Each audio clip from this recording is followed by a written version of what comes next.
for joining me today as we talk about mental disorder. Having a mental disorder isn't easy, and it's even harder when people assume you can just get over it. Mental disorder is almost taboo to speak about. There are those who cry in silence due to this disorder, and those who cry for help when it comes too late.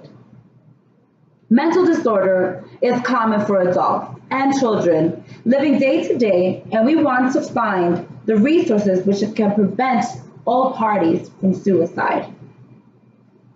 It is important to educate ourselves with the truthful facts about disorders that it is a lot more common than we tend to think. It is important for our children and our youth for us to understand what causes disorders, to identify it and to help them. We want to be aware and educated in a case which could possibly be in our own homes. To understand disorder, we first need to know what it is. Mayo's Clinic stated, mental illnesses refers to a wide range of mental health conditions, disorders that affect your mood, thinking, and behavior. These are some examples of some mental disorders. As you can see, it says anxiety, depression, phobias, panic attacks, so many disorders, so many labels, so many names to these conditions that people live with day to day. And although there are many different types of mental disorders, such as ADHD, bipolar, borderline personality disorder, major depression, and many more, all these disorders have things in common. But for some, suicide is a way out of their own minds.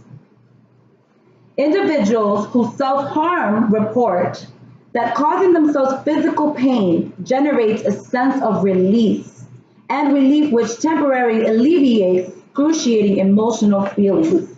This was Nami from California, from individuals who self-harm reported this. Mental disorder is what some have to deal on their day-to-day lives, and whether you're a child or adult, it waits on no one, and it can take over your mind. This leaves a person to feel helpless and with no control. They may think that suicide is the way out, and that it is important that we as their neighbors, sisters, mothers, brothers, father, or spouse take initiative to understand and learn that what it is right in front of our eyes. It is important those who suffer do not feel alone. Having the resources to help our children and or adults is critical. It is important we learn how to read the signs and educate ourselves on what we can do to help them or have these resources for them to help themselves. In many cases, our young children are not able to understand that what is mentally happening to them. Important discrepancies on mental health problems are one of the major challenges in child and adolescent psychiatry. This was from a book in the library, from Lake Sumter Library. Because they are younger, and at times, like in the case of children with autism, it becomes nearly impossible to identify themselves with such a disorder. Parents and guardians should pay attention to some of the signs such as mood changes, their way of thinking, the ability to interact with others. They are showing signs of constant sadness or compulsive obsessions and difficulty communicating. There are many other symptoms, but there are just a few that can allow our children to get a head start and receive the help they may need to have a guide and helping them with their disorder. Too often people do not realize that mental disorders are common and that our own family members, friends, children, spouses can have it. To educate ourselves, we want to research, we want to ask doctors, specialists, ask them questions. We want to gain understanding for them and for ourselves. To explore emotional problem disorders such as depression and anxiety, clinicians and researchers usually rely on adolescents, self-reports from questionnaires or interviews because adolescents themselves are assumed to be the most valid resource of information for this kind of problems. This is another citation as well from the Leigh Sumpter Library. This is somewhat an advantage that an adolescent has as opposed to the children who are not able to understand what is going on. This is why educating ourselves early on is important.